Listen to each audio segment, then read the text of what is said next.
Welcome to the Deep Dive. Today, we're doing something a bit different. We're looking for insights, not in, the usual academic papers, but hiding in plain sight. And Everyday conversations. yeah, Yeah, our source material is basically a collection of real chats people have. The kind of back and forth about everyday choices, life challenges. Our mission to really dig in and pull out the important bits, the nuggets of wisdom from these seemingly simple talks. It's actually kind of amazing what you find when you listen closely.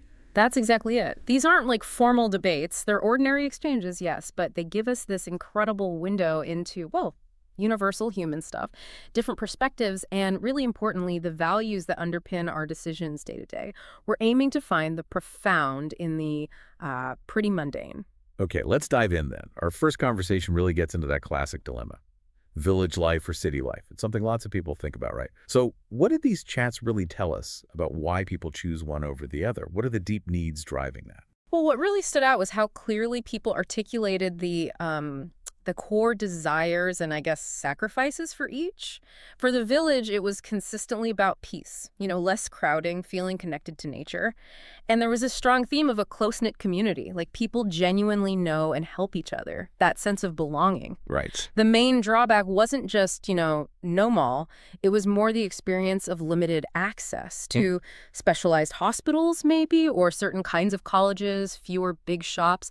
It's a trade-off for that simplicity, that intimacy. Okay, so that's the village vibe. What about the city? The city that came across as just full of opportunity. People talked about access, education, different kinds of jobs, entertainment, things being open 24/7. And something really unique that came up was diversity, the chance to meet people from all over different backgrounds, countries. That was seen as a huge plus, really enriching. But there's always a but, isn't there? Always. The downsides weren't just like traffic fumes. It was the feeling of constant noise, the stress level, and that really telling comment that many people don't even know who lives next door. That points to a different kind of isolation, maybe. Yeah, it's fascinating. It's less about a checklist of amenities and more about how the environment feels, how it affects your well-being, your connections. Makes you think about your own priorities, doesn't it? Yeah. The dialogues really hammered home that it depends on someone's lifestyle or personal values. No single right answer. Absolutely not. The chats made it clear both have their merits and demerits. It just boils down to what suits you best. Right. But what I found really interesting was the suggestion of like a best approach, maybe enjoying both at different times in your life or traveling between them. Oh, that's interesting. Yeah, it suggests we kind of crave balance, that maybe no single place can give us everything we need all the time. That definitely adds another layer. Okay, let's switch gears from where we live to who we share our homes with, specifically pets. The next deep dive was about deciding whether to get one. What did those conversations reveal about that tension between wanting companionship and facing the responsibility? Yeah, this one was really about that internal tug of war, wasn't it?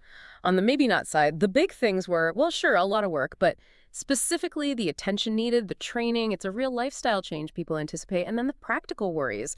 Allergies came up, other health things, and anxieties about, the mess they might make or chewing the furniture, that kind of stuff. You could hear people thinking about the disruption.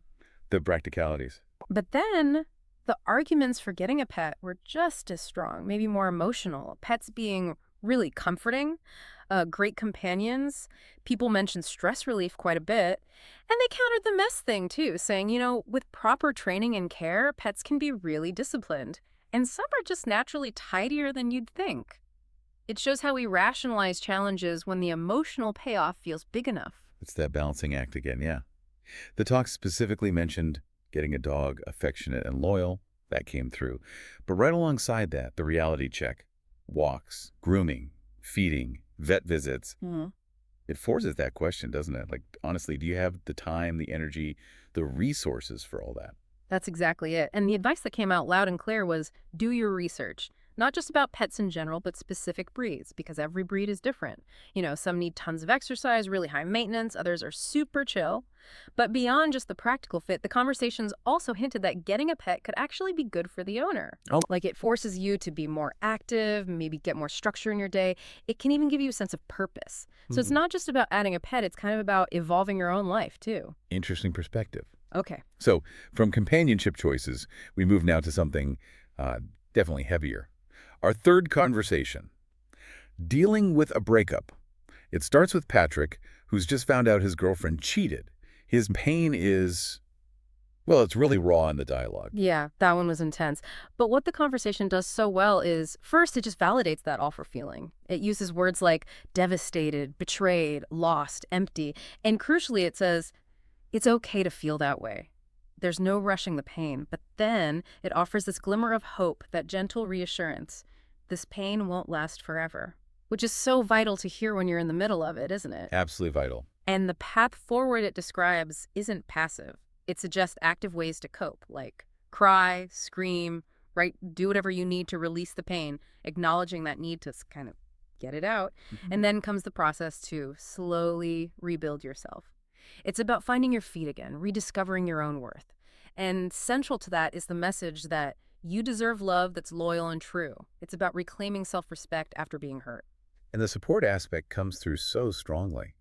Vinod's words to Patrick, they weren't just nice things to say. You're not alone. I'm always here for you. And remember, you're stronger than you think.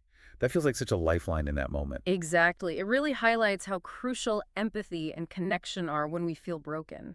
This very personal story, it taps into that wider theme of human resilience, doesn't it? Right. And how simple words, simple presence can make such a huge difference when someone's vulnerable. It shows the power of just being there. Wow. So looking back, we've covered quite a bit, haven't we?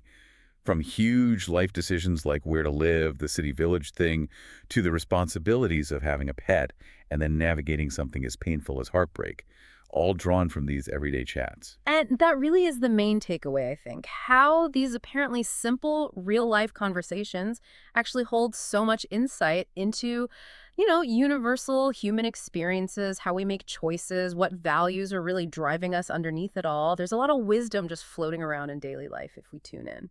So as you think about these deep dives we've taken into the everyday, maybe consider this. If these seemingly simple conversations can reveal such rich insights into human experience and decision-making, what deeper understanding might we gain by really listening, truly tuning in to the everyday interactions happening all around us? And what does that tell us about the human condition itself?